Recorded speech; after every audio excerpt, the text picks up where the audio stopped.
होयसल वंश। द्वार समुद्र के होयसल वंश की स्थापना विष्णुवर्धन ने की थी। होयसल वंश यादव वंश की एक शाखा थी। बेलूर में चेन्ना केशव मंदिर का निर्माण विष्णुवर्धन ने 1117 में किया था। होयसल वंश का अंतिम शासक वीर बलाल तृतीय था, जिसे मलिक काफूर ने हराया था। होयसठ वंश की राजधानी द्वार समुद्र, आधुनिक हलिविर, था। कदम वंश। कदम वंश की स्थापना मयूर शर्मन ने की थी। कदम वंश की राजधानी वनवासी था। गंगवंश।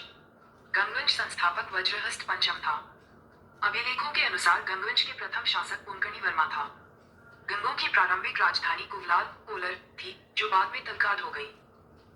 दत्तसूत्र पर टीका लिखने वाला गंग शासक माथे प्रथम था। काकतीय वंश। काकतीय वंश का संस्थापक बीटा प्रथम था, जिसने नलगोंडा, हैदराबाद में एक छोटे से राज्य का गठन किया, जिसकी राजधानी अन्नगोंड थी। इस वंश का सबसे शक्तिशाली शासक गणपति था। रुद्रमादेवी गणपति की बेटी थी, जिसने रुद्रदेव महाराज का नाम ग्रहण किया, जिसने 35 वर्ष तक शासन किया। गणपति ने अपनी राजधानी वारंगल में स्थानांतरित कर ली थी। इस राजवंश का अंतिम शासक प्रताप रुद्र 1295-1323 था। रायगज केसरी और दयागज केसरी काकतीय वंश की उपाधियां हैं। दयागज केसरी की उपाधि काकतीय राजा प्रतापरुद्र को दी गई थी। रायगज केसरी की उपाधि रुद्रमा देवी की थी। यह उपाधि उन्हें अपने पिता से मिली थी। यह उपाधियां सिक्कों पर अंकित होती थी। 25 सीमावर्ती राजवंशों का अभ्युदय। पालवंश। पालवंश का संस्थापक गोपाल 785 था। इस वंश की राजधानी मुंगेर थी। पाल शासक बौद्ध धर्म के अनुयायी थे। गोपाल उदयपुरी विश्वविद्यालय की स्थापना की थी। पालवंश का सबसे महान शासक धर्मपाल था, जिसने विक्रमशिला विश्वविद्यालय की स्थापना की थी। कन्नौज के लिए त्रिपक्षीय संघर्ष पालवंश, गुर्जर प्रतिहार वंश एवं राष्ट्रकूट वंश के बीच हुआ। इसमें पालवंश की ओर से सर्वप्रथम धर्मपाल शामिल हुआ था। 11वीं सदी के गुजराती कवि सोरठल ने धर्मपाल को उत्तरापद स्वामी की उपाधि से संबोधित किया है। सोमपुर महाविहार का निर्माण धर्मपाल ने करवाया था। उदयपुरी बिहार के प्रसिद्ध बौद्ध मठ का निर्माण देवपाल ने करवाया था। जावा के शैलेंद्रवंशी शासक बाल बुद्ध देव के अनुरोध पर देवपाल ने उसे नालंदा में एक बौद्ध विहार बनवाने के लिए 5 गांव दान में दिए थे। गौड़ी रीति नामक साहित्यिक विद्या का विकास पाल शासकों के समय में हुआ। सेनवंश। सेनवंश की स्थापना सामंत सेन ने राड़ में की थी। इसकी राजधानी नदिया लखनौती थी। सेनवंश के प्रमुख शासक विजय सेन, बलाल सेन एवं लक्ष्मण से थे। सेनवंश का प्रथम स्वतंत्र शासक विजय सेन था, जो शैव धर्म का अनुयायी था। दानसागर एवं अद्भुत सागर नामक ग्रंथ की रचना सेन शासक वल्लाल सेन ने की थी। अद्भुत सागर को लक्ष्मण सेन ने पूर्ण रूप दिया था। लक्ष्मण सेन की राज्यसभा में गीत गोविंद के लेखक जयदेव, पवनदूत के लेखक होई एवं ब्राह्मण सर्वस्व के लेखक हलायुध रहते थे। हलायुध लक्ष्मण सेन का प्रधान न्यायाधीश एवं मुख्यमंत्री था। विजय सेन ने देवपाड़ा में प्रद्युम्नेश्वर मंदिर, शिव की विशाल मंदिर, की स्थापना की। सेन राजवंश प्रथम राजवंश था, जिसने अपना अभिलेख सर्वप्रथम हिंदी में उत्कीर्ण करवाया। लक्ष्मण सेन बंगाल का अंतिम हिंदू शासक था। कश्मीर के राजवंश। कश्मीर पर शासन करने वाले शासक वंश कालक्रम से इस प्रकार थे: कारकोट वंश, उत्पल वंश, लोहार वंश। 627 में दुर्लभवर्धन नामक व्यक्ति ने कश्मीर में कारकोट वंश, हिंदू वंश, की स्थापना की थी। हवेनसांग ने उसके शासनकाल में कश्मीर की यात्रा की। कारकोट वंश का सबसे शक्तिशाली राजा ललितादित्य मुक्तापीड था। कश्मीर का मारतंड मंदिर का निर्माण ललितादित्य मुक्तापीड के द्वारा करवाया गया था। काकीट वंश के बाद कश्मीर पर उत्पल वंश का शासन हुआ। इस वंश का संस्थापक अवतिवर्मन था। अवंतीपुर नामक नगर की स्थापना अवतिवर्मन ने की थी। अवतिवर्मन के अभियंता सुयर ने सिंचाई के लिए नहरों का निर्माण करवाया। 980 में उत्पल वंश की रानी विद्या एक महत्वाकांक्षी शासिका हुई। उत्पल वंश के बाद कश्मीर पर लोहार वंश का शासन हुआ। चौहार वंश का संस्थापक संग्रामराज था। संग्रामराज के बाद अनंत राजा हुआ। इसकी पत्नी सूर्यवती ने प्रशासन को सुधारने में उसकी सहायता की। लोहार वंश का शासक हर्ष विद्वान, कवि तथा कई भाषाओं का ज्ञाता था। कल्हण हर्ष का आश्रित कवि था। जयसिंह लोहार वंश का अंतिम शासक था, जिसने 1128 ई से 1155 ई तक शासन किया। जयसिंह के शासन के साथ ही कल्हण की राजतरंगिणी का विवरण समाप्त हो जाता है। कामरूप का वर्मन वंश। 4वीं शताब्दी के मध्य कामरूप में वर्मन वंश का उदय हुआ। इस वंश की प्रतिष्ठा का संस्थापक पुष्यवर्मन था। इसकी राजधानी प्रागज्योतिष नामक स्थान पर थी। कालांतर में कामरूप पाल साम्राज्य का एक अंग बन गया। 26 राजपूत राजवंशों की उत्पत्ति। गुर्जर प्रतिहार वंश। मालवा का शासक नागभट्ट प्रथम गुर्जर प्रतिहार वंश का संस्थापक था। नागभट्ट II को राष्ट्रकूट सम्राट गोविंद III ने हराया था। प्रतिहार वंश का सर्वाधिक शक्तिशाली व प्रतापी राजा मिहिरभोज था। इसने अपनी राजधानी कन्नौज में बनाई थी। वह विष्णु भक्त था। उसने विष्णु के सम्मान में आदि वराह की उपाधि ग्रहण की। राजशेखर प्रतिहार शासक महेंद्रपाल के दरबार में रहते थे। इस वंश का अंतिम राजा यशपाल 1036 ई था। दिल्ली नगर की स्थापना तोमर नरेश अनंगपाल ने 11वीं सदी के मध्य में की। राठौर राजवंश। गहरवाल वंश का संस्थापक चंद्रदेव था। इसकी राजधानी वाराणसी थी। इस वंश का सर्वाधिक शक्तिशाली राजा गोविंद चंद था। इसका मंत्री सूक्ष्मतर शास्त्रों का प्रकांड पंडित था, जिसने कृतिकल्पतरु नामक ग्रंथ लिखा था। गोविंद चंद की एक रानी कुमार देवी ने सारनाथ में धर्मचक्र जिन विहार बनवाए। पृथ्वीराज III ने स्वयंवर से जयचंद की पुत्री सयोगिता का अपहरण कर लिया था। इस वंश का अंतिम शासक जयचंद था, जिसे गोरी ने 1194 ई के चंदावर युद्ध में मार डाला। चाहमान या चौहान वंश। चौहान वंश का संस्थापक वासुदेव था। इस वंश की प्रारंभिक राजधानी अहिच्छत्र थी। बाद में अजयराज द्वितीय ने अजमेर नगर की स्थापना की और उसे राजधानी बनाया।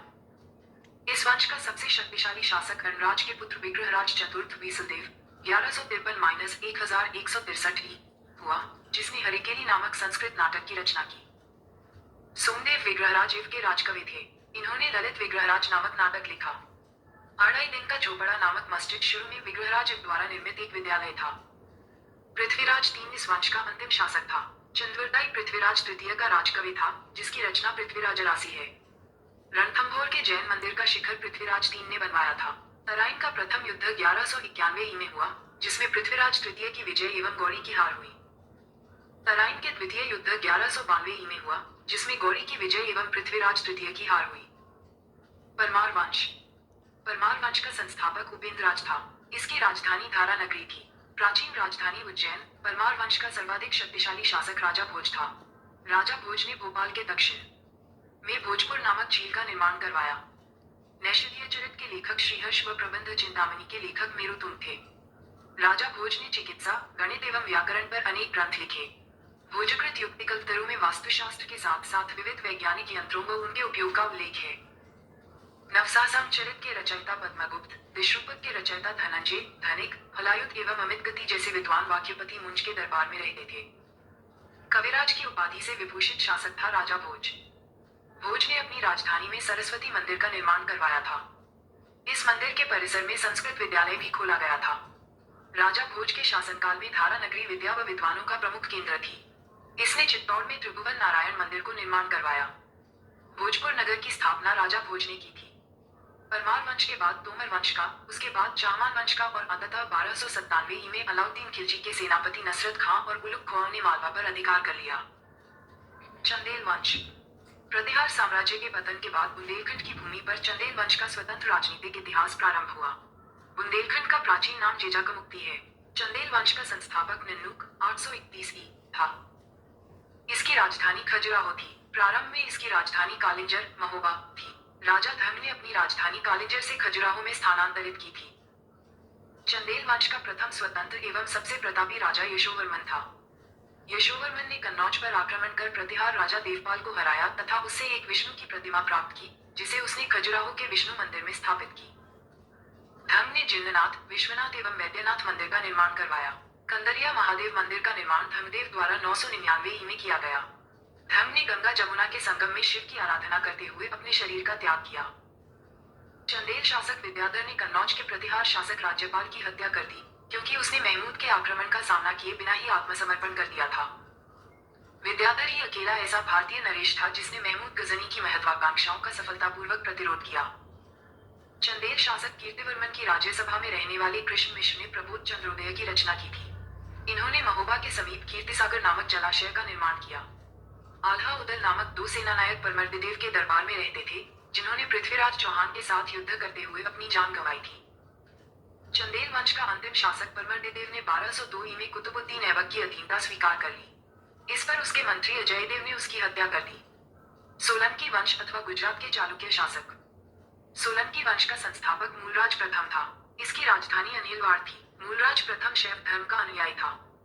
भीम प्रथम के शासनकाल में महमूद गजनी ने सोमनाथ के मंदिर पर आक्रमण किया।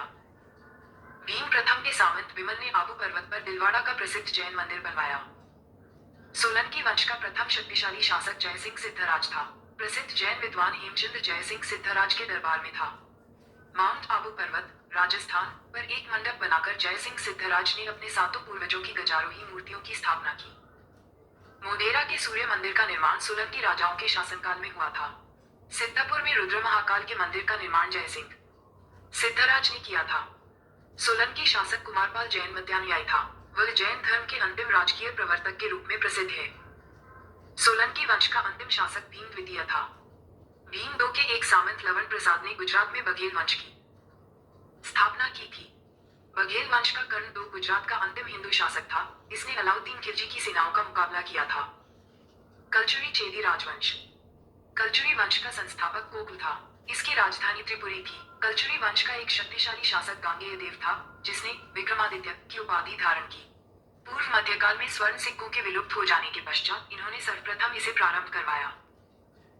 कलचुरी वंश का सबसे महान शासक कर्णदेव था, जिसने कलिंग पर विजय प्राप्त की और त्रिकलिंगाधिपति की उपाधि धारण की। प्रसिद्ध कवि राजशेखर कलचुरी के दरबार में ही रहते थे। सिसोदिया वंश। सिसोदिया वंश के शासक अपने को सूर्यवंशी कहते थे, जो मेवाड़ पर शासन करते थे। मेवाड़ की राजधानी चित्तौड़ थी। अपनी विजयों के उपलक्ष्य में विजय स्तंभ का निर्माण राणा कुंभा ने चित्तौड़ में करवाया। खतौली का युद्ध 1518 में राणा सांगा व इब्राहिम लोदी के बीच हुआ। मध्यकालीन भारत 27। भारत पर अरबों का आक्रमण। मोहम्मद बिन कासिम के नेतृत्व में अरबों ने भारत पर पहला सफल आक्रमण किया। अरबों ने सिंध पर 712 ई में विजय पाई थी। अरब आक्रमण के समय सिंध पर ताहिर का शासन था। भारत पर अरबवासियों के आक्रमण का मुख्य उद्देश्य धन दौलत लूटना तथा इस्लाम धर्म का प्रचार प्रसार करना था। 28। महमूद गजनी। 932 ई में अलबतगीन नामक एक तुर्क सरदार गजनी साम्राज्य की स्थापना की, जिसकी राजधानी गजनी थी। अलबतगीन की मृत्यु के पश्चात कुछ समय तक गजनी में पिरितिगीन ने शासन किया। इसी के शासनकाल 972-977 ई में सर्वप्रथम भारत पर आक्रमण किया गया। प्रथम तुर्क आक्रमण के समय पंजाब में शाही वंश का शासक जयपाल शासन कर रहा था। अलबतगीन का गुलाम तथा दामाद सुबुद्दीन 977 ई में गजनी की गद्दी पर बैठा। महमूद गजनी सुबुद्दीन का पुत्र था, जिसका जन्म 1 नवंबर 971 ई में हुआ था। अपने पिता के काल में महमूद गजनी खुरासान का शासक था। महमूद गजनी 27 वर्ष की अवस्था में 998 ई में गद्दी पर बैठा। बगदाद का खलीफा अल आदिर बिल्लाह ने महमूद गजनी के पद को मान्यता प्रदान करते हुए उसे यमीन उद दौला तथा यमीन उल मिल्लाह की उपाधि दी। महमूद गजनी ने भारत पर 17 बार आक्रमण किया। महमूद के भारतीय आक्रमण का वास्तविक उद्देश्य धन की प्राप्ति था। महमूद गजनी एक मूर्तिभंजक आक्रमणकारी था।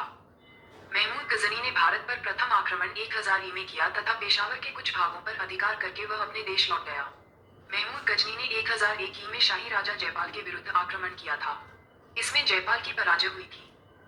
महमूद गजनी का 1008 ई में नगरकोट के विरुद्ध हमले को मूर्तिवाद के विरुद्ध पहली महत्वपूर्ण जीत बताई जाती है। महमूद गजनी ने थानेसर के चक्रस्वामिन की कांस्य निर्मित आत्मकथ प्रतिमा को गजनी भेजकर रणभूमि में रखवाया। महमूद गजनी का सबसे चर्चित आक्रमण 1025 ई में सोमनाथ मंदिर, सौराष्ट्र पर हुआ। इस मंदिर की लूट में उसे करीब 20 लाख दीनार की संपत्ति हाथ लगी। सोमनाथ की रक्षा में सहायता करने के कारण अनिलवाड़ा के शासक पर महमूद ने आक्रमण किया। सोमनाथ मंदिर लूट कर ले जाने के क्रम में महमूद पर जाटों ने आक्रमण किया था और कुछ संपत्ति लूट ली थी। सोमनाथ भारत के 12 आदि ज्योतिर्लिंगों में प्रथम है। ये गुजरात में अरब सागर के तट पर है। 13 नवंबर 1947 को सरदार वल्लभ भाई पटेल के द्वारा इसका पुनर्निर्माण शुरू करवाया गया। 11 मई 1951 के दिन राष्ट्रपति राजेंद्र प्रसाद के द्वारा।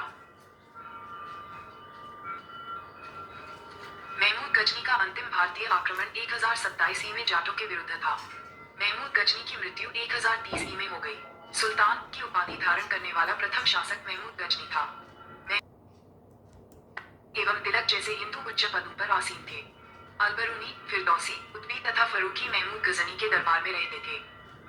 29। मोहम्मद गौरी। गौर महमूद गजनी के अधीन एक छोटा सा राज्य था। 1173 ई में शहाबुद्दीन मोहम्मद गौरी गौर का शासक बना। इसने भारत पर पहला आक्रमण 1175 ई में मुल्तान के विरुद्ध किया था। मोहम्मद गौरी का दूसरा आक्रमण 1178 ई में पाटन, गुजरात पर हुआ।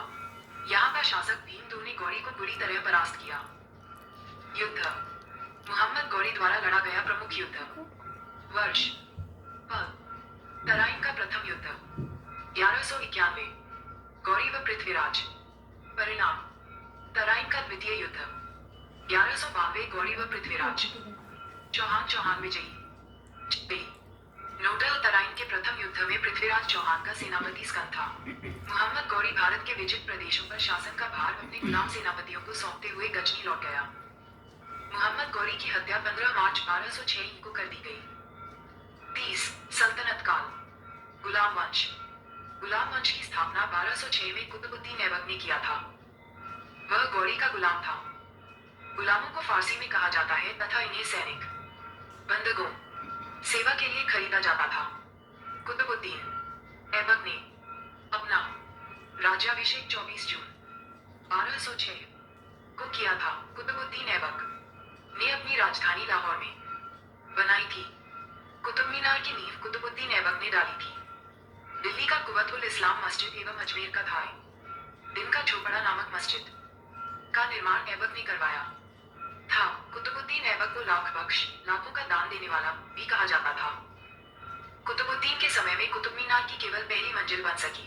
इल्तुतमिश ने इसे 225 फीट ऊंची 4 मंजिल का बना दिया। फिरोज तुगलक के समय बिजली गिरने के कारण इसकी चौथी मंजिल नष्ट हो गई, जिसके कारण फिरोज ने इसमें 2 छोटी मंजिलें बनवा दी, जिससे इसमें 5 मंजिल हो गई और ऊंचाई 9 फीट बढ़कर 234 फीट हो गई। प्राचीन नालंदा विश्वविद्यालय को ध्वस्त करने वाला ऐबक का सहायक सेनानायक बख्तियार खिलजी था। ऐबक की मृत्यु 1210 में चौगान खेलते समय घोड़े से गिरकर हो गई। इसे लाहिर में दफनाया गया। ऐबक का उत्तराधिकारी आराम शाह हुआ, जिसने 8 महीनों तक शासन किया। आराम शाह की हत्या करके इल्तुतमिश 1211 में दिल्ली की गद्दी पर बैठा। इल्तुतमिश तुर्किस्तान का इब्री तुर्क था, जो ऐबक का गुलाम एवं दामाद था। ऐबक की मृत्यु के समय वह बदायूं का गवर्नर था। इल्तुतमिश लाहौर से राजधानी को स्थानांतरित करके दिल्ली लाया। इसने हौ से सुल्तानी का निर्माण दिल्ली कुल्ला के निकट करवाया था। इल्तुतमिश पहला शासक था जिसने 1229 में बगदाद के खलीफा से सुल्तान पद की वैधानिक स्वीकृति प्राप्त की। इल्तुतमिश की मृत्यु अप्रैल 1236 में हो गई। चंगेज खां से बचने के लिए ख्वारिज्म के सम्राट जलालुद्दीन को इल्तुतमिश ने अपने यहाँ शरण नहीं दी थी। इल्तुतमिश के बाद उसका पुत्र रुकनुद्दीन फिरोज गद्दी पर बैठा। वह एक अयोग्य शासक था। इसके अल्पकालीन शासन पर उसकी मां शाह तुर्कान छाई रही। शाह तुर्कान के अवांछित प्रभाव से परेशान होकर तुर्की अमीरों ने रुकनुद्दीन को हटाकर रजिया को सिंहासन पर आसीन किया। इस प्रकार रजिया बेगम प्रथम मुस्लिम महिला थी जिसने शासन की बागडोर संभाली। रजिया ने पर्दा प्रथा का त्याग कर वह पुरुषों की तरह चोगा, काबा एवं कुलाह टोपी पहनकर राजदरबार में खुले मुंह से जाने लगी। रजिया ने मलिक जमालुद्दीन याकूब को अमीर-ए-वखूद घोड़े का सरदार नियुक्त किया। गैर तुर्कों को सामंत बनाने के रजिया के प्रयासों से तुर्की अमीर विरुद्ध हो गए और उसे बंदी बनाकर दिल्ली की गद्दी पर मुइजुद्दीन बहराम शाह को बैठा दिया। रजिया की शादी अल्तुनिया के साथ हुई। इससे शादी करने के बाद रजिया ने पुनः गद्दी प्राप्त करने का प्रयास किया, लेकिन वह असफल रही। रजिया की हत्या 13 अक्टूबर 1240 को टापुओं के द्वारा कैथल के पास कर दी गई। बहराम शाह को बंदी बनाकर उसकी हत्या मई 1242 में कर दी गई। उसके बाद दिल्ली का सुल्तान अलाउद्दीन मसूद शाह बना। बलबन ने षड्यंत्र के द्वारा 1246 में अलाउद्दीन मसूद शाह को सुल्तान के पद से हटाकर नासिरुद्दीन महमूद को सुल्तान बना दिया। नासिरुद्दीन महमूद ऐसा सुल्तान था जो टोपी सीकर अपना जीवन निर्वाह करता था। बलबन ने अपनी पुत्री का विवाह नासिरुद्दीन महमूद के साथ किया था। बलबन का वास्तविक नाम बहाउद्दीन था। वह इल्तुतमिश का गुलाम था। तुर्कों ने चेलगानी का विनाश बलबन ने किया था। बलबन 1266 में गियासुद्दीन बलबन के नाम से दिल्ली की गद्दी पर बैठा। यह मंगोलों के आक्रमण से दिल्ली की रक्षा करने में सफल रहा। सीरी नामक नया नगर बलबन ने बसाया था। राजदरबार में सिजदा एवं पैबोस प्रथा की शुरुआत बलबन ने की थी। बलबन ने फारसी रीति रिवाज पर आधारित नवरोज, फारसी साल का पहला दिन, उत्सव को प्रारंभ करवाया। अपने विरोधियों के प्रति बलबन ने कठोर लौ एवं रक्त की नीति का पालन किया। नासिरुद्दीन महमूद ने बलबन को उलूग खों की उपाधि प्रदान की। बलबन आखेट अभियान के बहाने अपनी सेना को लंबी दूरी तक कवायद कराकर दुरुस्त रखता था। बलबन के दरबार में फारसी के प्रसिद्ध कवि अमीर खुसरो एवं अमीर हसन रहते थे। गुलाम वंश का अंतिम शासक शमसुद्दीन कैमूज था। खिलजी वंश 1290 से 1320 ई। गुलाम वंश के शासन को समाप्त कर 13 जून 1290 को जलालुद्दीन फिरोज खिलजी ने खिलजी वंश की स्थापना की। इसने किलोखरी को अपनी राजधानी बनाया। जलालुद्दीन की हत्या 1296 में उसके भतीजा व दामाद अलाउद्दीन खिलजी ने करामानिकपुर प्रयाग में कर दी। 22 अक्टूबर 1296 में अलाउद्दीन दिल्ली का सुल्तान बना। अलाउद्दीन के बचपन का नाम अली तथा गुरशाम था। अलाउद्दीन खिलजी ने सेना को नकद वेतन देने एवं स्थायी सेना की नींव रखी। दिल्ली के शासकों में अलाउद्दीन खिलजी के पास सबसे विशाल स्थायी सेना थी। घोड़ा दागने एवं सैनिकों का हुलिया लिखने की प्रथा की शुरुआत अलाउद्दीन खिलजी ने की। अलाउद्दीन ने भूराजस्व की दर को बढ़ाकर उपज का आधा भाग कर दिया। इसने खम्स, लूट का धन, में सुल्तान का हिस्सा 1/4 भाग के स्थान पर 3/4 भाग कर दिया। इसने व्यापारियों में बेईमानी रोकने के लिए कम तौलने वाले व्यक्ति के शरीर से मांस काट लेने का आदेश दिया। इसने अपने शासनकाल में मूल्य नियंत्रण प्रणाली को दृढ़ता से लागू किया। दक्षिण भारत की विजय के लिए अलाउद्दीन ने मलिक काफूर को भेजा। जमेयत खाना मस्जिद, अलाई दरवाजा, सीरी का किला व 1000 खंबा महल का निर्माण अलाउद्दीन ने करवाया था। अलाई दरवाजा को इस्लामी वास्तुकला का रल कहा जाता है। दैवी अधिकार के सिद्धांत को अलाउद्दीन ने चलाया था। सिकंदर ए सानी की उपाधि से स्वयं को अलाउद्दीन खिलजी ने विभूषित किया। अलाउद्दीन ने मलिक याकूब को दीवान ए रियासत नियुक्त किया था। अलाउद्दीन द्वारा नियुक्त परवाना नवीस नामक अधिकारी वस्तुओं की परमिट जारी करता था। शिन्नाए मंडी यहाँ खाद्यान्नों को बिक्री हेतु लाया जाता था। सराई अदल यहाँ वस्त्र, शक्कर, जड़ी बूटी, मेवा, दीपक का तेल एवं अन्य निर्मित वस्तुएं बिकने के लिए आती थीं। अलाउद्दीन खिलजी की आर्थिक नीति की व्यापक जानकारी जियाउद्दीन बर्नी की कृति तारीखे फिरोजशाही से मिलती है। खजाइनुल फतूह अमीर खुसरो, रेला इब्न बतूता एवं फुतुह सलातीन इसामी की कृति है। मूल्य नियंत्रण को सफल बनाने में मुहत्सिफ, सेंसर एवं नाजिर, नापतील अधिकारी की महत्वपूर्ण भूमिका थी। राजस्व सुधारों के अंतर्गत अलाउद्दीन ने सर्वप्रथम मिल्क, इनाम एवं वक्फ के अंतर्गत दी गई भूमि को वापस लेकर उसे खालसा भूमि में बदल दिया। अलाउद्दीन खिलजी के द्वारा लगाए जाने वाले 2 नवीन कर थे। 1. चराई कर दुधारू पशुओं पर लगाया जाता था। 2. गड़ी कर घरों एवं झोपड़ी पर लगाया जाता था।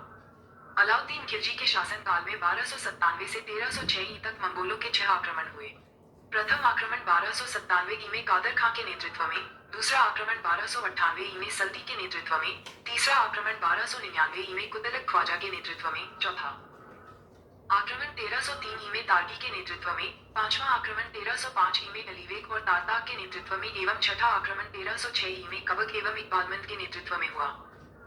अलाउद्दीन खिलजी की मृत्यु 5 जनवरी 1316 ई को हो गई। कुतुबुद्दीन मुबारक खिलजी 1316 ई को दिल्ली के सिंहासन पर बैठा। इसे नग्न स्त्री पुरुष की संगत पसंद थी। मुबारक खिलजी कभी कभी राजदरबार में स्त्रियों का वस्त्र पहनकर आ जाता था। बर्नी के अनुसार मुबारक कभी कभी नग्न होकर दरबारियों के बीच दौड़ा करता था। मुबारक खान ने खलीफा की उपाधि धारण की थी। मुबारक के वजीर खुसरो खान ने 15 अप्रैल 1320 ई को इसकी हत्या कर दी और स्वयं दिल्ली के सिंहासन पर बैठा। खुसरो खान ने पैगंबर के सेनापति की उपाधि धारण की। तुगलक वंश 1320-1398 ई 5 सितंबर 1320 को खुसरो खां को पराजित करके गाजी मलिक या तुगलक गाजी गयासुद्दीन तुगलक के नाम से 8 सितंबर 1320 को दिल्ली के सिंहासन पर बैठा। गयासुद्दीन ने अलाउद्दीन के समय में लिए गए अमीरों की भूमि को पुनः लौटा दिया। इसने सिंचाई के लिए कुएं एवं नहरों का निर्माण करवाया। संभवतः नहरों का निर्माण करने वाला गयासुद्दीन प्रथम शासक था। गयासुद्दीन तुगलक ने दिल्ली के समीप स्थित पहाड़ियों पर तुगलकाबाद नाम का एक नया नगर स्थापित किया। रोमन शैली में निर्मित इस नगर में एक दुर्ग का निर्माण भी हुआ। इस दुर्ग को छप्पनकोट के नाम से भी जाना जाता है। गयासुद्दीन तुगलक की मृत्यु 1325 ई में बंगाल के अभियान से लौटते समय जूना खां द्वारा निर्मित लकड़ी के महल में दबकर हो गई। गयासुद्दीन के बाद उलुग खां या जूना खां मोहम्मद बिन तुगलक के नाम से 1325 में दिल्ली के सिंहासन पर बैठा। मध्यकालीन सभी सुल्तानों में मोहम्मद तुगलक सर्वाधिक शिक्षित, विद्वान एवं योग्य व्यक्ति था। मोहम्मद बिन तुगलक को अपनी सनक भरी योजनाओं, क्रूर कृत्यों एवं दूसरे के सुख दुख के प्रति उपेक्षा भाव रखने के कारण स्वप्नशील, पागल एवं रक्तपिपासु कहा गया। मोहम्मद बिन तुगलक ने कृषि के विकास के लिए अमीर-ए-कोही नामक एक नवीन विभाग की स्थापना की। मोहम्मद बिन तुगलक ने अपनी राजधानी दिल्ली से देवगिरी में स्थानांतरित की और इसका नाम दौलताबाद रखा। मोहम्मद बिन तुगलक अपने प्रत्येक मलिक के सम्मान में 2 पोशाक दिया करता था, एक जाड़े में और दूसरा गर्मी में। कहा जाता है कि डाक प्रबंधों के द्वारा मोहम्मद बिन तुगलक के लिए ताजे फल, खुरासन से एवं पीने के लिए गंगा जल मंगवाया जाता था। सांकेतिक मुद्रा के अंतर्गत मोहम्मद बिन तुगलक ने कौसा, फरिश्ता के अनुसार, बर्नी के अनुसार धातुओं के सिक्के चलवाए, जिनका मूल्य चांदी के रुपए टंका के बराबर होता था। एडवर्ड थॉमस ने मोहम्मद बिन तुगलक को प्रिंस ऑफ मनियर्स की संज्ञा दी। 1. सांकेतिक मुद्रा का प्रयोग चीन के कुफसई खों एवं ईरान के गजन खां नामक एक मंगोल शासक ने भी किया था। अफ्रीकी, मोरक्को यात्री इब्न बत्ता लगभग 1333 में भारत आया। सुल्तान ने इसे दिल्ली का काजी नियुक्त किया। 1342 में सुल्तान ने इसे अपने राजदूत के रूप में चीन भेजा।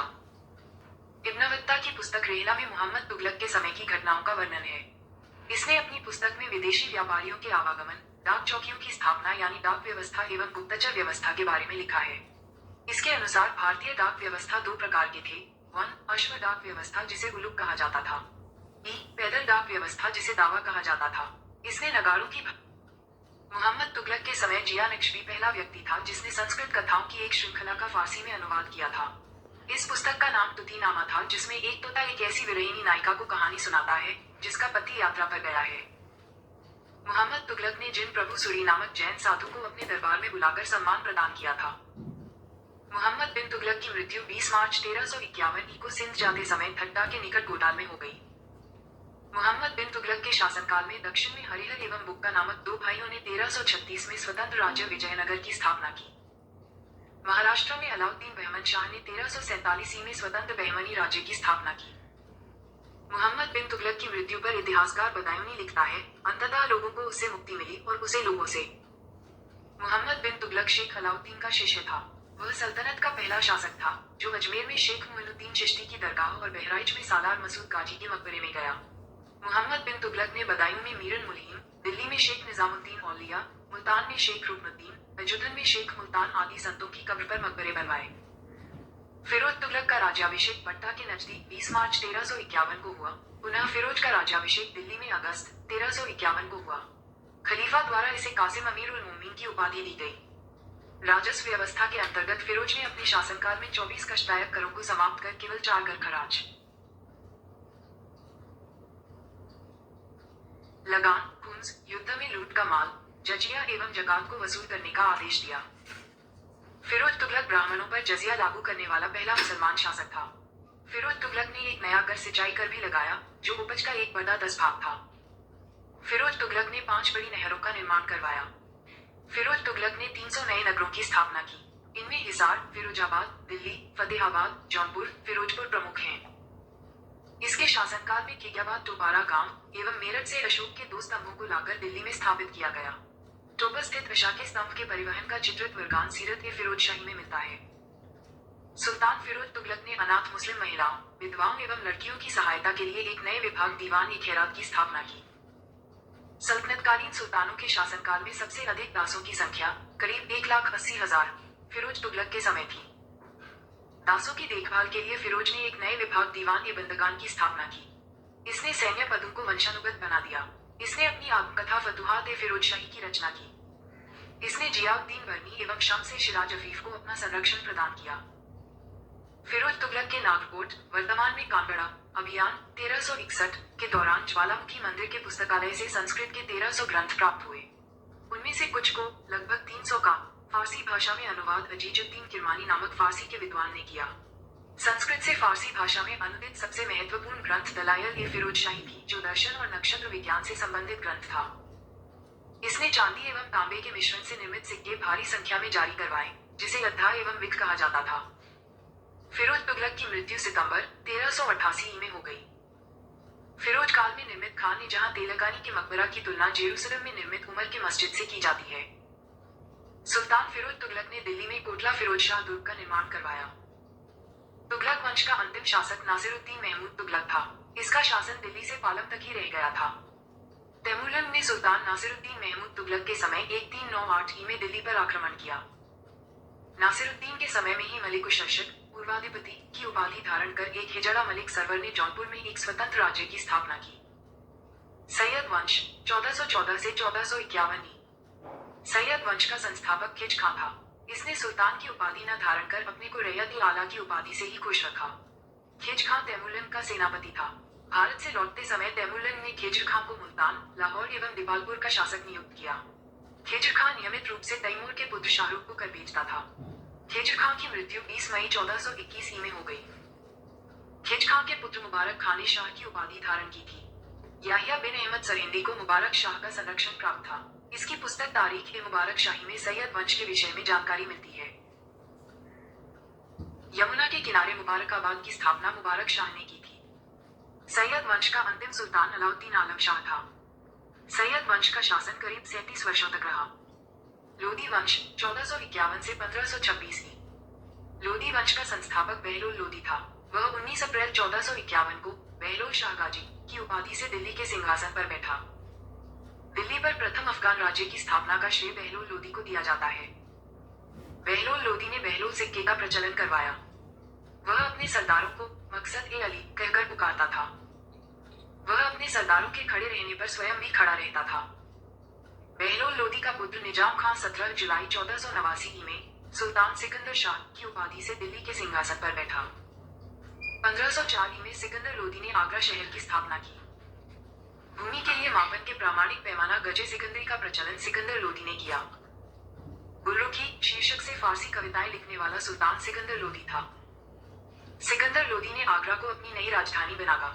इसके आदेश पर संस्कृत के एक आयुर्वेद ग्रंथ का फारसी में फरहंगे सिकंदरी के नाम से अनुवाद हुआ। इसने नगरकोट के ज्वालामुखी मंदिर की मूर्ति को तोड़कर उसके टुकड़ों को कसाईयों को मांस तौलने के लिए दे दिया था। इसने मुसलमानों को ताजिया निकालने एवं मुसलमान स्त्रियों को पीरों तथा संतों के मजार पर जाने पर प्रतिबंध लगा दिया। गले की बीमारी के कारण सिकंदर लोधी की मृत्यु 21 नवंबर 1517 को हो गई। इसी दिन इसका पुत्र इब्राहिम शाह की उपाधि से आगरा के सिंहासन पर बैठा। संभवतः दिल्ली के सुल्तानों में सिकंदर लोधी प्रथम सुल्तान था जो हिंदुओं के त्योहारों मुख्यतया होली में भाग लेता था। नोट: दिल्ली की मोट मस्जिद सिकंदर लोधी के प्रधानमंत्री वजीर मियां भोया ने 1505 में बनवाई थी। 21 अप्रैल 1526 को पानीपत के प्रथम युद्ध में इब्राहिम लोधी बाबर से हार गया। इस युद्ध में वह मारा गया। बाबर को भारत पर आक्रमण के लिए निमंत्रण पंजाब के शासक दौलत खां लोधी एवं इब्राहिम लोधी के चाचा आलम खां ने दिया था। सल्तनतकालीन शासन व्यवस्था। केंद्रीय प्रशासन का मुखिया सुल्तान। बलबन एवं अलाउद्दीन के समय अमीर प्रभावहीन हो गए। अमीरों का महत्व चरमोत्कर्ष पर था लोधी वंश के शासनकाल में। सल्तनत काल में मंत्रिपरिषद को मजलिस ए खलवत कहा गया। मजलिस ए खास में मजलिस ए खलवत की बैठक होती थी। बाल ए खास, इसमें सुल्तान सभी दरबारियों, खानों, अमीरों, मालिकों और अन्य रईसों को बुलाता था। बाल ए आजम, सुल्तान राजकीय कार्यों का अधिकांश भाग पूरा करता था। सल्तनत काल में दीवाने रियासत धार्मिक मामलों, पवित्र स्थानों तथा योग्य विद्वानों और धर्मप्रायण लोगों को वजीफा देता था। इसका अध्यक्ष प्रमुख सदर होता था जो साधारणतः प्रधान काजी होता था। यह न्याय विभाग का भी अध्यक्ष होता था। दीवाने इंशा नामक विभाग राज्य के पत्राचार से संबंध रखता था।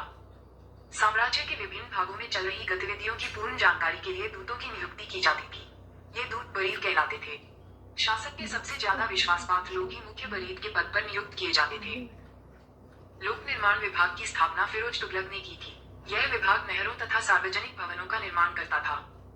सल्तनत अनेक प्रांतों में बटा हुआ था जिसे इक्ता या सूबा कहा जाता था। यहाँ का शासन नायब या वली या मुफ्ती द्वारा होता था। इक्ताओं को शिकों, जिलों में विभाजित किया गया था, जहाँ का प्रमुख अधिकारी शिकदार होता था जो एक सैनिक अधिकारी था। राजस्व कर व्यवस्था। मुसलमानों से लिया जाने वाला भूमि कर। खराज गैर मुसलमानों से लिया जाने वाला भूमि कर। जकात मुसलमानों पर धार्मिक कर, संपत्ति का 40वां हिस्सा। जजिया गैर मुसलमानों पर धार्मिक कर। नोटल खंस, ये लूटे हुए धन, खानों अथवा भूमि में गड़े हुए खजानों से प्राप्त संपत्ति का 1/5 भाग था जिस पर सुल्तान का अधिकार था तथा शेष 4/5 भाग पर उसके सैनिकों अथवा खजाने को प्राप्त करने वाले व्यक्ति का अधिकार होता था, परंतु फिरोज तुगलक को छोड़कर अन्य सभी शासकों ने 4/5 हिस्सा स्वयं अपने लिए रखा। सुल्तान सिकंदर लोधी ने गड़े हुए खजानों में से कोई हिस्सा नहीं लिया। शिकों को परगनों में विभाजित किया गया था। आमिर परगने का मुख्य अधिकारी था और मुशर्रिफ लगान को निश्चित करने वाला अधिकारी। एक शहर या 100 गांवों के शासन की देखरेख अमीर ए सदा नामक अधिकारी करता था। प्रशासन की सबसे छोटी इकाई ग्राम होता था। ग्राम में सबसे अधिक प्रभावशाली लोग खुद, छोटे जमींदार और मुकद्दम मुखिया होते थे। ग्राम का एक पटवारी होता था।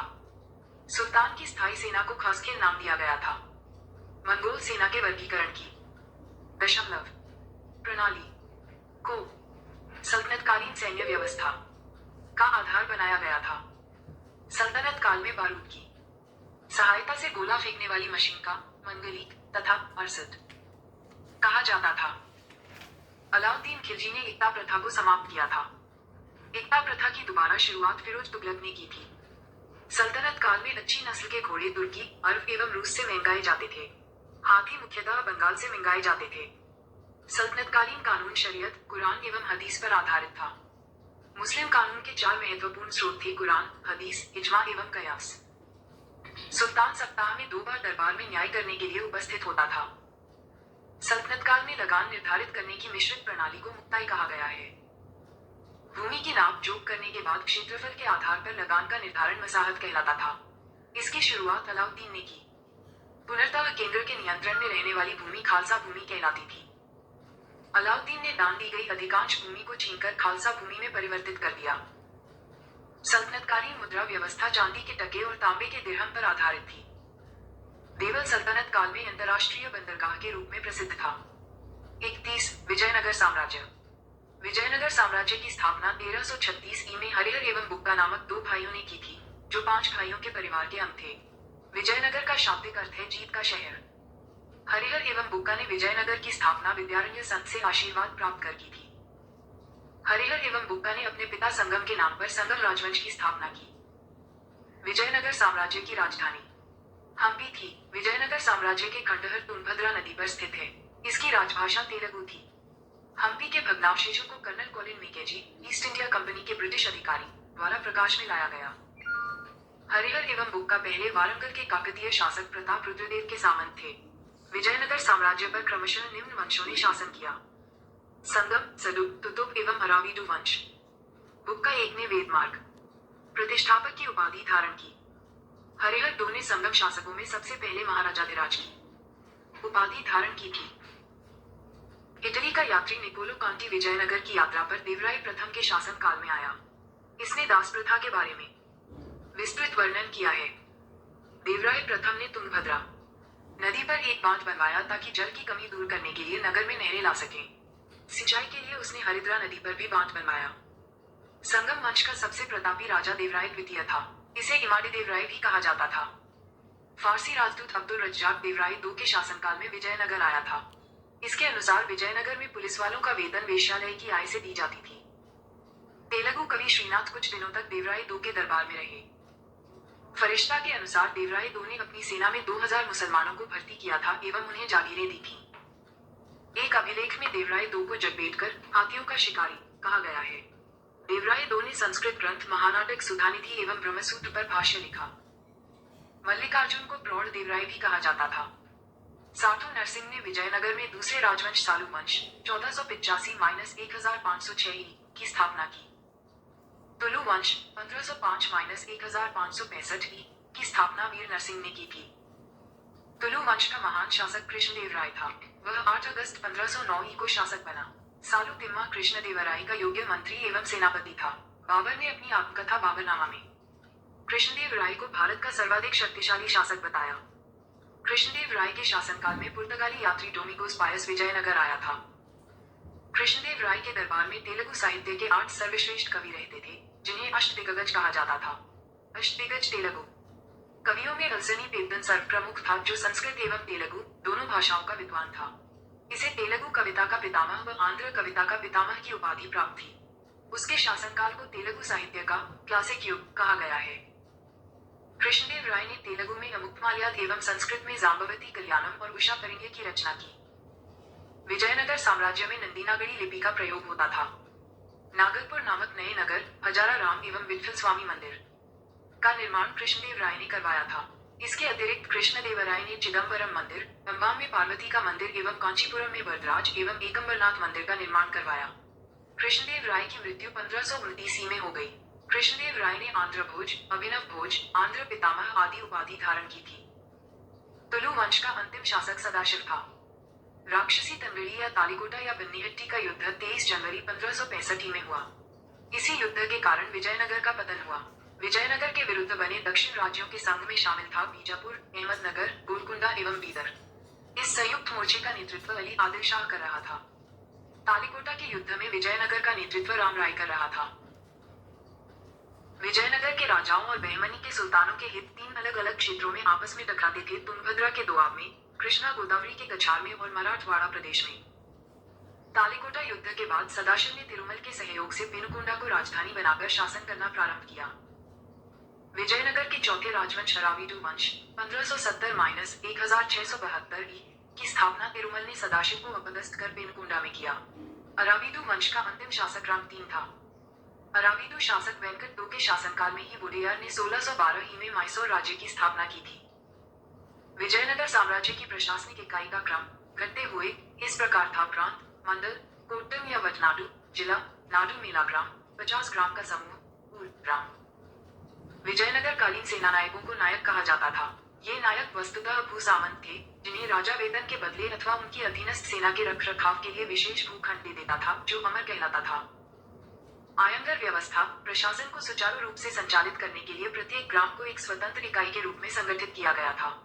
इन ग्रामीण इकाइयों पर शासन हेतु 12 प्रशासकीय अधिकारियों की नियुक्ति की जाती थी, जिनको सामूहिक रूप से आयंगर कहा जाता था। ये अवैतनिक होते थे। इनकी सेवाओं के बदले सरकार इन्हें पुनर्तः लगानमुक्त व करमुक्त भूमि प्रदान करती थी। इनका पद आनुवंशिक होता था। वह इस पद को बेच या गिरवी रख सकता था। ग्राम स्तर की कोई भी संपत्ति इन अधिकारियों की इजाजत के बगैर न तो बेची जा सकती थी और न ही दान में दी जा सकती थी। कर्णिक नामक आयंगर के पास जमीन के क्रय विक्रय से संबंधित समस्त दस्तावेज होते थे। विजयनगर साम्राज्य की आय का सबसे बड़ा स्रोत लगान था। भू राजस्व की दर उपज का 1/6वां भाग था। विवाह कर वर एवं वधू दोनों से लिया जाता था। विधवा से विवाह करने वाले इस कर से मुक्त थे। कुंडली ग्राम में विशेष सेवाओं के बदले दी जाने वाली लगानमुक्त भूमि की भूधारण पद्धति थी। रथ कोड़गे युद्ध में शौर्य का प्रदर्शन करने वाले मृत लोगों के परिवार को दी गई भूमि को कहा जाता था। कुट्टगी ब्राह्मण, मंदिर या बड़े भूस्वामी जो स्वयं कृषि नहीं करते थे, किसानों को पट्टे पर भूमि दे देते थे, ऐसी भूमि को कुट्टगी कहा जाता था। वे कृषक मजदूर जो भूमि के क्रय विक्रय के साथ ही हस्तांतरित हो जाते थे, कृति कहलाते थे। युद्ध में वीरता दिखाने वाले पुरुषों के लिए गंडपैर नामक पैर में धारण करने वाली कड़े को सम्मान का प्रतीक माना जाता था। कृष्णदेव राय के दरबार में महिला अमृक्षिकाओं का वर्णन मिलता है। विजयनगर का सैन्य विभाग कदाचार कहलाता था तथा इस विभाग का उच्च अधिकारी दंडनायक या सेनापति होता था। टकसाल विभाग को चोरी खाना कहा जाता था। में निपुण दस्तकार वर्ग के लोगों को वीर पंजाल कहा जाता था। उत्तर भारत से दक्षिण भारत में आकर बसे लोगों को बुढ़वा कहा जाता था। विजयनगर में दास प्रथा प्रचलित थी। मनुष्यों के क्रय विक्रय को वेश्वर्ग कहा जाता था। पर्दा प्रथा का प्रचलन नहीं था, परंतु सती प्रथा स्वैच्छिक विद्यमान थी। बाल विवाह सामान्य प्रथा थी। मंदिरों में रहने वाली स्त्रियों को देवदासी कहा जाता था। इनको आजीविका के लिए भूमि या नियमित वेतन दिया जाता था। विजयनगर के मंदिर स्थापत्य की एक प्रमुख विशेषता कल्याण मंडप एवं 1000 स्तंभों वाले गोपुरम का निर्माण था। कल्याण मंडप में देवता का विवाह समारोह मनाया जाता था। मंदिर के साथ देवता की पत्नी हेतु अम्मान मंदिर का भी निर्माण होता था। तिरुपति मंदिर में कृष्ण देवराय एवं उसकी पिलिया तिरुमल एवं चिंता देवी तथा वेंकट प्रथम आदि की मूर्तियां हैं। महानवमी का त्योहार विजयनगर का प्रमुख राज्योत्सव था। यह उत्सव देवी दुर्गा को प्रसन्न करने के लिए था। विजयनगर काल की कन्नड़ कृतियों में भीमक द्वारा रचित वास्तुपुराण अत्यंत प्रसिद्ध लिंगायत धर्म ग्रंथ है। मधुरा विजयम बुक्का प्रथम के पुत्र कुमार कंपन की पत्नी गंगा देवी की रचना है। कृष्णदेव राय और राम राय एक अच्छे संगीतज्ञ थे। लक्ष्मी नारायण कृष्णदेव राय का दरबारी संगीतकार था। उसने संगीत सूर्योदय नामक पुस्तक की रचना की। संत वेदरण्य ने संगीत ग्रंथ संगीतसार की रचना की। वीणा विजयनगर साम्राज्य का सर्वाधिक प्रसिद्ध और लोकप्रिय संगीत वाद्य। विजयनगर की चित्रकला लिपाक्षी कला के नाम से जानी जाती है। इस चित्रकला के विषय रामायण एवं महाभारत से लिए गए हैं। विजयनगर में नृत्य और संगीत को मिलाकर एक शैली विकसित हुई जो यक्षिणी शैली के नाम से जानी जाती है। विजयनगर का सर्वाधिक प्रसिद्ध सिक्का स्वर्ण का वाराह था। इसका वजन 52 ग्रेन था, जिसे विदेशी यात्रियों ने हून, परदीस या पगोड़ा के रूप में उल्लेखित किया है। सोने के छोटे सिक्कों को प्रताप तथा फनम कहा जाता था। प्रताप 26 ग्रेन का तथा फनम 5.5 ग्रेन का होता था। चांदी के छोटे सिक्कों को तार कहा जाता था। विजयनगर के पश्चिमी तटीय क्षेत्रों में क्रूजेडो, पुर्तगाली, दीनार, फारसी, फ्लोरिन और डुकेट, इटली मुद्राएं प्रचलित थीं। 32 बहमनी राज्य। मोहम्मद बिन तुगलक के शासनकाल में 1347 में हसन गंगू ने बहमनी राज्य की स्थापना की। वह अलाउद्दीन हसन बहमन शाह के नाम से सिंहासन पर बैठा और गुलबर्गा को अपनी राजधानी बनाया। इसकी राजभाषा मराठी थी। इसने अपने साम्राज्य को 4 प्रांतों में गुलबर्गा, दौलताबाद, बराह एवं बीदर में बांटा। इसकी मृत्यु 11 फरवरी 1358 को हो गई। अलाउद्दीन हसन के पश्चात उसका पुत्र मोहम्मद शाह प्रथम सुल्तान बना। इसके काल में ही सबसे पहले बारूद का प्रयोग हुक्का के विरुद्ध हुआ। भीमा नदी के तट पर फिरोजाबाद की स्थापना ताजुद्दीन फिरोज ने की थी। फिरोज खगोलिकी को प्रोत्साहन देता था और उसने दौलताबाद के पास एक वेधशाला बनवाई थी। फरिश्ता के अनुसार फिरोज फारसी, अरबी और तुर्की के अतिरिक्त तेलुगु, कन्नड़ और मराठी भाषा का भी ज्ञाता था। फिरोज शाह बहमनी का सबसे बड़ा कार्य प्रशासन में बड़े स्तर पर हिंदुओं को सम्मिलित करना था। चौल और डभोल इसके समय के प्रमुख बंदरगाह थे। शिहाबुद्दीन अहमद प्रथम ने अपनी राजधानी गुलबर्गा से हटाकर बीदर में स्थापित की। इसने बीदर का नया नाम मुहम्मदाबाद रखा। मुहम्मद तीन के शासनकाल में ख्वाजा जहां की उपाधि से महमूद गवां ईरानी को प्रधानमंत्री नियुक्त किया गया। मुहम्मद तीन के आदेश पर 1482 में 70 वर्ष की अवस्था में महमूद गवां को फांसी दे दी गई। महमूद गवां ने बीदर में एक महाविद्यालय मदरसा की स्थापना कराई। इसका भवन तिमंजिला था। इसमें 1000 अध्यापक और विद्यार्थी रह सकते थे। उन्हें भोजन और कपड़ा भी राज्य की ओर से मुफ्त दिया जाता था। रियाजुल इंशा नाम से महमूद गवां के पत्रों का संग्रह किया गया। 1470 में रूसी यात्री निकित बहमनी साम्राज्य बीदर की यात्रा पर आया।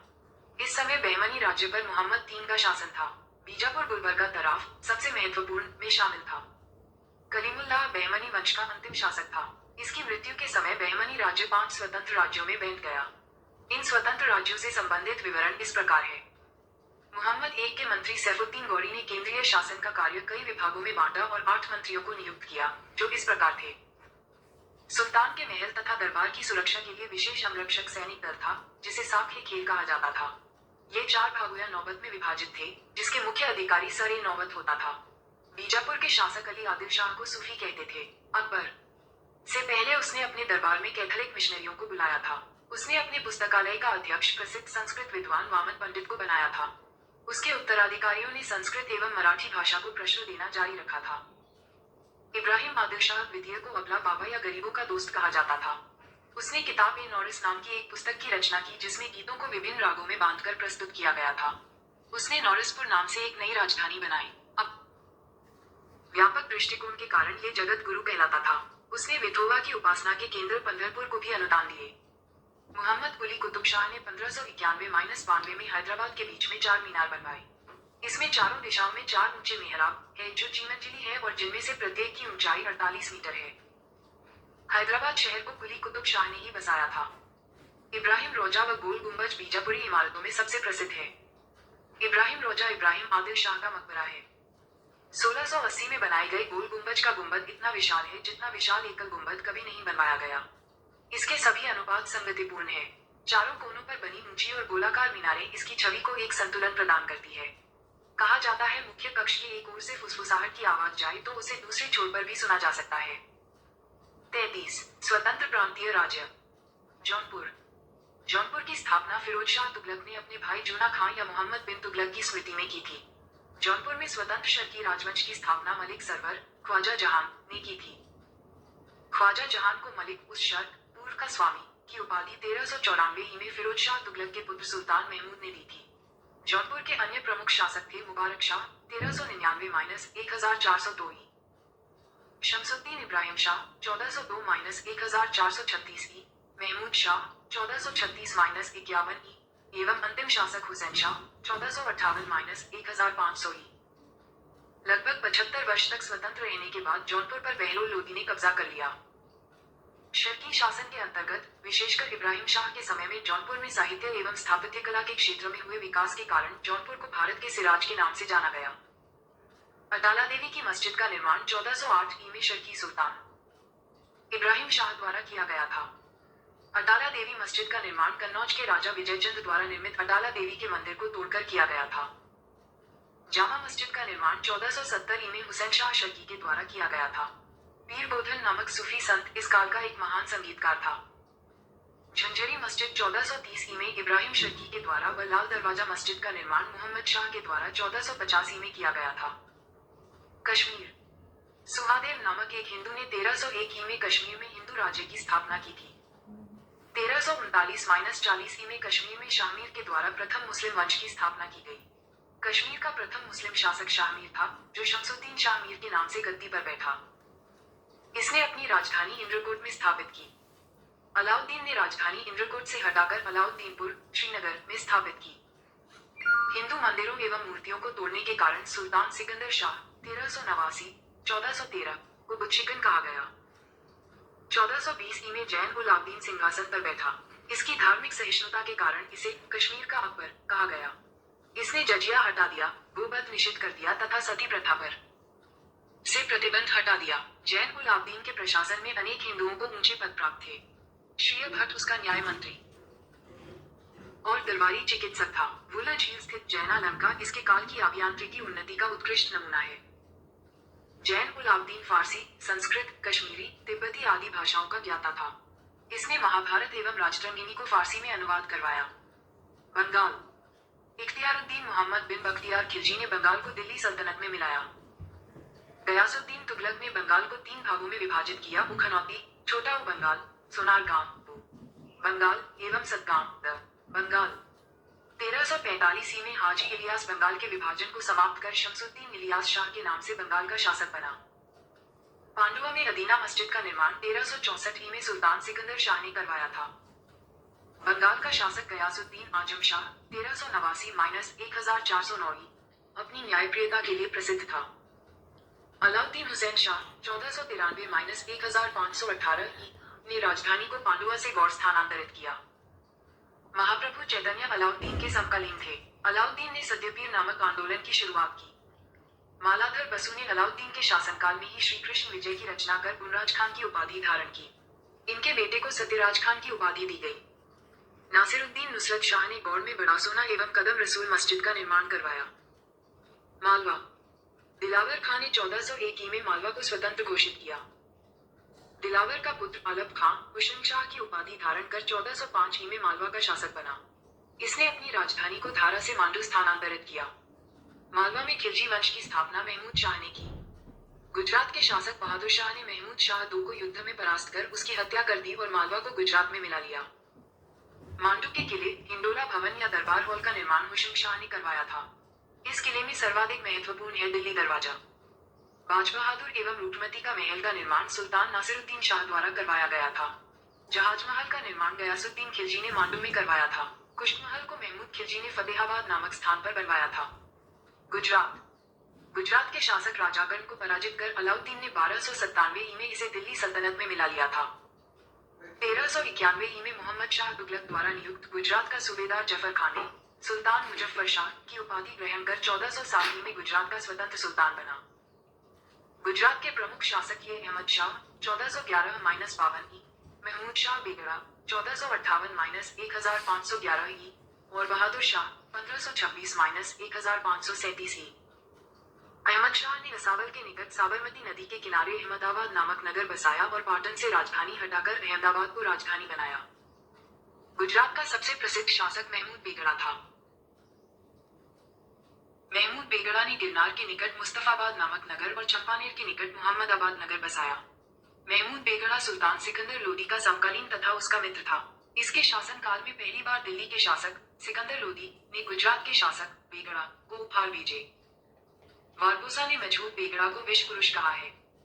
वार्थुमा ने बेगड़ा के विषय में लिखा है कि उसकी मूंछ इतनी लंबी थी कि वह उन्हें अपने सिर के पीछे बांधता था। उदयराज बेगड़ा का दरबारी कवि था जिसने सुल्तान की प्रशंसा में महमूद चरित नामक पुस्तक लिखी।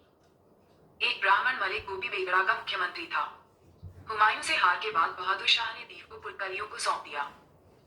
बहादुर शाह संगीत प्रेम था। उसने संगीतज्ञ मंजू कलावंत को संरक्षण प्रदान किया। 1611 में सिकंदर बिन मोहम्मद मंजू द्वारा लिखी मिरात ए सिकंदरी गुजरात के इतिहास को जफर खान मुजफ्फर शाहिद द्वारा मुस्लिम विजय से मुजफ्फर शाहदीन 1591 की मृत्यु और गुजरात में बाद की घटनाओं तक वर्णन देता है। ये पुस्तक गुजरात के सामाजिक एवं सांस्कृतिक जीवन का लेखा जोखा है। मेवाड़। अलाउद्दीन खिलजी ने 1303 में मेवाड़ के गुहिलौत राजवंश के रत्न सिंह को पराजित कर मेवाड़ को दिल्ली सल्तनत में मिला लिया। गुहिलौत वंश की एक शाखा सिसोदिया वंश के हमीर देव ने मोहम्मद तुगलक को हराकर पूरे मेवाड़ को स्वतंत्र करा लिया। राणा कुंभा ने 1448 में चित्तौड़ में एक विजय स्तंभ की स्थापना की। खानवा का युद्ध 1527 में राणा सांगा एवं बाबर के बीच हुआ, जिसमें बाबर विजयी हुआ। 1576 में हल्दी घाटी का युद्ध राणा प्रताप एवं अकबर के बीच हुआ, जिसमें अकबर विजयी हुआ। मेवाड़ की राजधानी चित्तौड़गढ़ थी। जहांगीर ने मेवाड़ को मुगल साम्राज्य में मिला लिया। खानदेश। तुगलक वंश के पतन के समय फिरोज शाह तुगलक के सूबेदार मलिक अहमद राजा फारूकी ने नर्मदा एवं ताप्ती नदियों के बीच 1382 में खानदेश की स्थापना की। खानदेश की राजधानी बुरहानपुर थी। इसका सैनिक मुख्यालय असीरगढ़ था। 1601 में अकबर ने खानदेश को मुगल साम्राज्य में मिला लिया। 34 सूफी आंदोलन। अबू हाशिम ने सबसे पहले सूफी शब्द का प्रयोग किया था। जो लोग सूफी संतों से शिष्यता ग्रहण करते थे उन्हें मुरीद कहा जाता था। सूफी जिन आश्रमों में निवास करते थे उन्हें खानकाह या मठ कहा जाता था। सूफियों के धर्मसंघ व शारा इस्लामी सिद्धांत के समर्थक और बेशारा इस्लामी सिद्धांत से बंधे नहीं में विभाजित थे। भारत में चिश्ती एवं सुहरावर्दी सिलसिले की जड़ें काफी गहरी थीं। ख्वाजा मोइनुद्दीन चिश्ती ने भारत में चिश्ती सिलसिला की शुरुआत की। चिश्ती सिलसिला का मुख्य केंद्र अजमेर था। चिश्ती सिलसिला के कुछ अन्य महत्वपूर्ण संत थे निजामुद्दीन औलिया, बाबा फरीद, बख्तियार काकी एवं शेख बुरहानुद्दीन गरीब। बाबा फरीद बख्तियार काकी के शिष्य थे। बाबा फरीद की रचनाएं गुरु ग्रंथ साहिब में शामिल हैं। बाबा फरीद के दो महत्वपूर्ण शिष्य थे निजामुद्दीन औलिया एवं अलाउद्दीन साबिर। हजरत निजामुद्दीन औलिया ने अपने जीवन काल में दिल्ली के 7 सुल्तानों का शासन देखा था। इनके प्रमुख शिष्य थे शेख सलीम चिश्ती, अमीर खुसरो, अमीर हसन देहलवी। शेख बुरहानुद्दीन गरीब ने 1340 में दक्षिण भारत के क्षेत्रों में चिश्ती संप्रदाय की शुरुआत की और दौलताबाद को मुख्य केंद्र बनाया। सूफियों के सुहरावर्दी धर्मसंघ या सिलसिला की स्थापना शेख शिहाबुद्दीन उमर सुहरावर्दी ने की, किंतु 1262 में इसके सुदृढ़ संचालन का श्रेय शेख बदरुद्दीन जकारिया को है। इन्होंने सिंध एवं मुल्तान को मुख्य केंद्र बनाया। सुहरावर्दी धर्मसंघ के अन्य प्रमुख संत थे जलालुद्दीन तबरीजी, सैयद सुर्खजोश, बुरहान आदि। सुहरावर्दी सिलसिला ने राज्य के संरक्षण को स्वीकार किया था। शेख अब्दुल्ला सत्तारी ने सत्तारी सिलसिले की स्थापना की थी। इसका मुख्य केंद्र बिहार था। कादरी धर्मसंघ या सिलसिला की स्थापना सैयद अबुल कादिर अल जिलानी ने बगदाद में की थी। भारत में इस सिलसिला के प्रवर्तक मोहम्मद गौस थे। इस सिलसिले के अनुयायी गाने बजाने के विरोधी थे। ये लोग शिया मत के विरुद्ध थे। राजकुमार दारा शाहजहां का ज्येष्ठ पुत्र कादरी सिलसिला के मुल्ला शाह का शिष्य था। नक्शबंदी धर्मसंघ या सिलसिला की स्थापना ख्वाजा उबैदुल्लाह ने की थी। भारत में इस सिलसिला की स्थापना ख्वाजा बकी बिल्लाह ने की थी। भारत में इसके व्यापक प्रचार का श्रेय बकी बिल्लाह के शिष्य अकबर के समकालीन शेख अहमद सरहिंदी को था। फिरदौसी सुहरावर्दी सिलसिला की ही एक शाखा थी जिसका कार्य क्षेत्र बिहार था। इस सिलसिले को शेख शरीफुद्दीन याह्या ने लोकप्रिय बनाया। याह्या ख्वाजा निजामुद्दीन के शिष्य थे। 35 भक्ति आंदोलन। 6ठी शताब्दी में भक्ति आंदोलन की शुरुआत तमिल क्षेत्र से हुई जो कर्नाटक और महाराष्ट्र में फैल गई। भक्ति आंदोलन का विकास 12 अलवार वैष्णव संतों और 63 नयनार शैव संतों ने किया। शैव नयनार और वैष्णव अलवार जैनियों और बौद्धों के अपरिग्रह को अस्वीकार कर ईश्वर के प्रति व्यक्तिगत भक्ति को ही मुक्ति का मार्ग बताते थे। अलवार शब्द का अर्थ है अंतर्ज्ञान रखने वाला वह व्यक्ति जो ईश्वरीय चिंतन में पूर्णतया विलीन हो गया हो। अलवारों में एकमात्र महिला साध्वी अंडाल का नाम मिलता है, जिसके भक्ति गीतों में कृष्ण कथाएं अधिक मिलती हैं। शैव संत अप्पार ने पल्लव राजा महेंद्र वर्मन को शैव धर्म स्वीकार करवाया। भक्ति कवि संतों को संत कहा जाता था और उनके दो समूह थे। प्रथम समूह वैष्णव संत थे जो महाराष्ट्र में लोकप्रिय हुए। वे भगवान विठोबा के भक्त थे। विठोबा पंथ के संत और उनके अनुयायी वरकरी या तीर्थयात्री पंथ कहलाते थे, क्योंकि हर वर्ष पंढरपुर की तीर्थयात्रा पर जाते थे। दूसरा समूह पंजाब एवं राजस्थान के हिंदी भाषी क्षेत्रों में सक्रिय था और इसकी निर्गुण भक्ति, हर विशेषता से परे भगवान की भक्ति में आस्था थी। भक्ति आंदोलन को दक्षिण भारत से उत्तर भारत में रामानंद के द्वारा लाया गया। बंगाल में कृष्ण भक्ति की प्रारंभिक प्रतिपादकों में विद्यापति ठाकुर और चंडीदास थे। रामानंद की शिक्षा से दो संप्रदायों का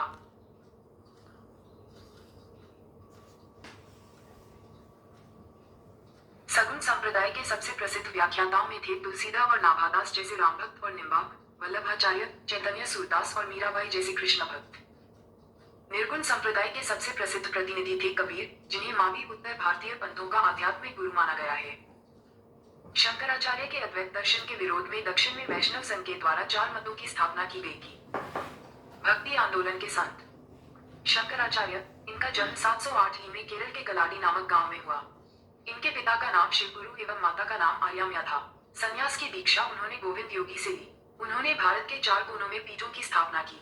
दक्षिण में श्रृंगेरी, चिक्कमंगलुरु, कर्नाटक में शारदा पीठ, पूर्व में पुरी, उड़ीसा में गोवर्धन पीठ, उत्तर में बद्रीनाथ, चमोली, उत्तराखंड में ज्योतिष पीठ तथा पश्चिम में द्वारका, जामनगर, गुजरात में शारदा पीठ। कालिका पीठ। चारों पीठों में सबसे पहले श्रृंगेरी पीठ की स्थापना हुई थी। शंकराचार्य की मृत्यु 820 में हो गई।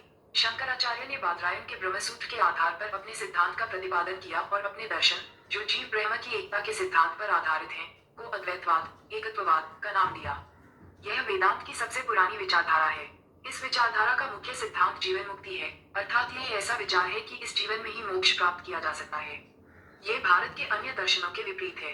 अन्य दर्शनों का मुख्य सिद्धांत विदेह मुक्त अर्थात मृत्यु उपरांत मोक्ष है। अद्वैत का लक्ष्य आत्मज्ञान प्राप्त करना और आत्मा एवं ब्रह्म की पहचान की पूर्ण समझ प्राप्त करना है। आत्मा और ब्रह्म के सही ज्ञान से सभी दोहरी प्रवृत्तियां समाप्त हो जाती है और अंततः मोक्ष प्राप्त होता है। यद्यपि शंकराचार्य शैव धर्म के अनुयायी थे, तथापि उन्होंने पंचायतन पूजा का निरूपण किया, जिसमें शिव, विष्णु, शक्ति, सूर्य एवं गणेश की पूजा का विधान था। रामानुजाचार्य 11वीं शताब्दी, इन्होंने राम को अपना आराध्य माना। इनका जन्म 1017 ई में मद्रास के निकट पेरुम्बर नामक स्थान पर हुआ था। 1137 ई में इनकी मृत्यु हो गई। रामानुज ने वेदांत में प्रशिक्षण अपने गुरु कांचीपुरम के यादव प्रकाश से प्राप्त किया था। इनके अनुसार मोक्ष प्राप्ति का सर्वोत्तम साधन विष्णु के प्रति अनन्य भक्ति भाव रखना है। भगवान विष्णु की कृपा दृष्टि से भक्त उनके साथ एकाकार होने का परमानंद प्राप्त कर सकता है। रामानुज ने विशिष्टाद्वैतवाद के सिद्धांत का प्रतिपादन किया, जिसके अनुसार आत्मा परमात्मा से जुड़ने के बाद भी अपनी अलग सत्ता बनाए रखती है। इनके सिद्धांत ने भक्ति की नई धारा को बहुत प्रेरित किया, जो परवर्ती काल में उत्तरी भारत में विकसित हुई। रामानुजाचार्य के अनुसार आत्मा व परमात्मा का संबंध चिंगारी व अग्नि के संबंध जैसा है। रामानुज के अनुयायियों को वैष्णव कहा जाता है। के विरोधी थे। ये लोग शिया मत के विरुद्ध थे। राजकुमार दारा शाहजहां का ज्येष्ठ पुत्र, कादिरी सिलसिला के मुल्ला शाह का शिष्य था। नेक्स्ट, रामानंद 1368-1468। रामानंद का जन्म प्रयाग में हुआ था। इनकी शिक्षा प्रयाग तथा वाराणसी में हुई। इन्होंने अपना संप्रदाय समजातियों के लिए खोल दिया। रामानुज की भांति इन्होंने भी भक्ति का मोक्ष का एकमात्र साधन स्वीकार किया। इन्होंने मर्यादा पुरुषोत्तम राम एवं सीता की आराधना को समाज के समक्ष रखा। रामानंद के 12 शिष्यों में 2 स्त्रियों पद्मावती एवं सुसरी थी। इनके प्रमुख शिष्य थे रैदास, चमार, कबीर, जुलाहा, धन्ना, जाट, सेना, नाई, पीपा, राजपूत, सधना, कसाई। कबीर का जन्म 1440 ई विवादास्पद में वाराणसी में एक विधवा ब्राह्मणी के गर्भ से, लोक श्रुतियों अनुसार, हुआ था। लोक लज्जा के भय से उसने नवजात शिशु को वाराणसी में लहरतारा के पास एक तालाब के समीप छोड़ दिया। जुलाहा नीरू तथा उसकी पत्नी नीमा इस नवजात शिशु को अपने घर ले आए। इस बालक का नाम कबीर रखा गया। कबीर की शादी लोई से हुई। उनके 2 बच्चे हुए और उनकी जिंदगी आम गृहस्थ जैसी ही थी। इन्होंने राम, रहीम, हजरत, अल्लाह आदि को एक ही ईश्वर के अनेक रूप माने। इन्होंने जाति प्रथा, धार्मिक कर्मकांड, बाह्य आडंबर, मूर्ति पूजा, जप तप, अवतारवाद आदि का घोर विरोध करते हुए एकेश्वरवाद में आस्था व्यक्त की एवं निराकार ब्रह्म की उपासना को महत्व दिया। निर्गुण भक्ति धारा से जुड़े कबीर ऐसे प्रथम भक्त थे, जिन्होंने संत होने के बाद भी पुनर्तः गृहस्थ जीवन का निर्वाह किया। इनके अनुयायी कबीरपंथी कहलाए। कबीर के उपदेश सब सिखों के आदि ग्रंथ में संग्रहित हैं। कबीर की वाणी का संग्रह बीजक शिष्य धर्मदास द्वारा संकलित नाम से प्रसिद्ध है। बीजक में 3 भाग हैं, रमैनी, सप्त और साखी। उनकी भाषा को सदुक्कड़ी कहा गया है। इसमें ब्रज भाषा, अवधी एवं राजस्थानी भाषा के शब्द पाए जाते हैं। कबीरदास की मृत्यु 1510 ई में मगहर में हुई। नोट: कबीर सुल्तान सिकंदर लोदी के समकालीन थे। गुरु नानक का जन्म 1469 ई अविभाजित पंजाब के रावी नदी के तट पर स्थित तलविंदी नामक ग्राम में हुआ था, जो अब ननकाना साहिब के नाम से विख्यात है। उनकी माता का नाम तृप्ता देवी तथा पिता का नाम मेहता कालूराम था, जो पटवारी थे। बटाला के मूलराज खत्री की बेटी सुलक्षणी से उनका विवाह हुआ, जिससे उन्हें 2 पुत्र और 2 पुत्रियां हुई। उन्होंने देश का 5 बार चक्कर लगाया, जिसे उदासीस कहा जाता है। उन्होंने कीर्तनों के माध्यम से उपदेश दिए।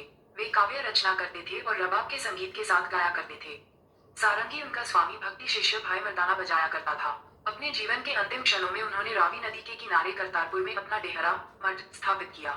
अपने जीवन काल में ही उन्होंने आध्यात्मिक आधार पर अपने पुत्रों की जगह अपने शिष्य भाई लहना अगंद को अपना उत्तराधिकारी नियुक्त किया। इनकी मृत्यु 1539 ई में करतारपुर में हुई। नानक ने सिख धर्म की स्थापना की। नानक सूफी संत बाबा फरीद से प्रभावित थे। चैतन्य का जन्म 1486 ई में नवाद्वीप, बंगाल के मायापुर गांव में हुआ था। इनके पिता का नाम जगन्नाथ मिश्र एवं माता का नाम शची देवी था। पाठशाला में चैतन्य को निमाई पंडित या गौरांग कहा जाता था। चैतन्य का वास्तविक नाम विश्वम्भर था। इन्होंने गोसाई संघ की स्थापना की और साथ ही संकीर्तन प्रथा, गायन की कीर्तन शैली को जन्म दिया। 1510 ई में केशव भारती नामक सन्यासी ने चैतन्य को सन्यास की दीक्षा दी। सन्यासी बनने के बाद बंगाल छोड़कर पुरी, उड़ीसा चले गए, जहां उन्होंने 2 दशक तक भगवान जगन्नाथ की उपासना की। इसकी मृत्यु 1533 ई में हो गई। इनके दार्शनिक सिद्धांत को अचिंत्य भेदाभेदवाद के नाम से जाना जाता है। इस विचारधारा के बारे में माना जाता है कि यह माधवाचार्य के कठोर द्वैत सिद्धांत और रामानुज के विशिष्ट अद्वैत का एकीकरण है। इस विचारधारा के अनुसार सर्वोच्च भगवान और व्यक्तिगत आत्मा एक ही समय में एक और भिन्न भिन्न भी है। इस्कॉन इसी दर्शन का अनुसरण करता है। नोटः अर्चित्य वेदावेद्वाद विचारधारा के अनुयायी गौड़ीय वैष्णव हैं। श्रीमद्वल्लभाचार्य का जन्म 1400 तथा माता का नाम यलमद्रु था। इनका विवाह महालक्ष्मी के साथ हुआ। इनके दो पुत्र थे, गोपीनाथ जन्म 1511 ही तथा विठलनाथ जन्म 1516 ही थे। इन्होंने गंगा यमुना संगम के समीप अरेल नामक स्थान पर अपना निवास स्थान बनाया। वल्लभाचार्य ने भक्ति साधना पर विशेष जोर दिया। इन्होंने भक्ति को मोक्ष का साधन बताया। इनके अनुसार आत्मा और परमात्मा भिन्न भिन्न नहीं है, अपितु एक है। इस विचारधारा के अनुयायी पुष्टिमार्ग संप्रदाय से संबंधित है। इस मत के अनुयायियों की प्रार्थना में नाथद्वारा राजस्थान स्थित श्रीनाथ जी मंदिर और 8 कवियों की रचनाएं अष्टछाप मुख्य है। सूरदास वल्लभाचार्य के शिष्य थे। नोट: विठलनाथ को अकबर ने गोकुल और जयपुरा की जागीर प्रदान की थी। गोस्वामी तुलसीदास, इनका जन्म उत्तर प्रदेश के बांदा जिले में राजापुर गांव में 1532 में हुआ था। इनके पिता का नाम आत्माराम दुबे एवं माता का नाम तुलसी था। इन्होंने रामचरितमानस की रचना की। इनकी मृत्यु 1623 में हुई थी। तुलसीदास मुगल शासक अकबर एवं मेवाड़ के शासक राणा प्रताप के समकालीन थे। धन्ना खन्ना का जन्म 1415 में एक जाट परिवार में हुआ था। राजपुताना से बनारस आकर ये रामानंद के शिष्य बन गए। कहा जाता है कि इन्होंने भगवान की मूर्ति को हठात भोजन कराया था। मीराबाई का जन्म 1498 में मीरता जिले के चौकरी राम में हुआ था। इनके पिता का नाम रत्न सिंह राठौर था। इनका विवाह 1516 में राणा सांगा के बड़े पुत्र और युवराज भोजराज से हुआ था। अपने पति के मृत्यु के उपरांत ये पुनर्तः धर्मपरायण जीवन व्यतीत करने लगी। इन्होंने कृष्ण की उपासना प्रेमी एवं पति के रूप में की। इनके भक्ति गीत मुख्यतः ब्रजभाषा और आंशिक रूप से राजस्थानी में लिखे गए हैं तथा इनकी कुछ कविताएं राजस्थानी में भी हैं।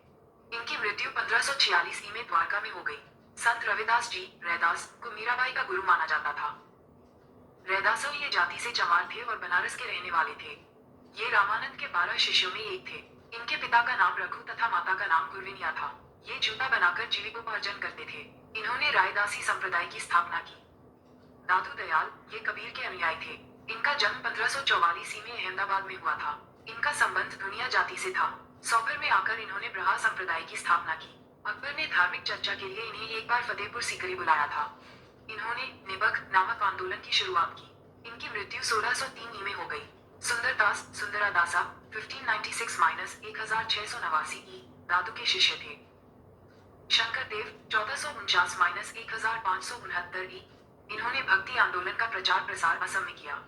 ये चैतन्य के समकालीन थे। इनका संदेश विष्णु या उनके अवतार कृष्ण के प्रति पूर्ण निष्काम भक्ति पर केंद्रित था। ये अकेले कृष्ण मार्गी वैष्णव संत थे जो मूर्ति के रूप में कृष्ण की पूजा के विरोधी थे। 36 मुगल साम्राज्य। मुगल वंश का संस्थापक बाबर था। बाबर एवं उत्तरवर्ती मुगल शासक तुर्क एवं सुन्नी मुसलमान थे। बाबर ने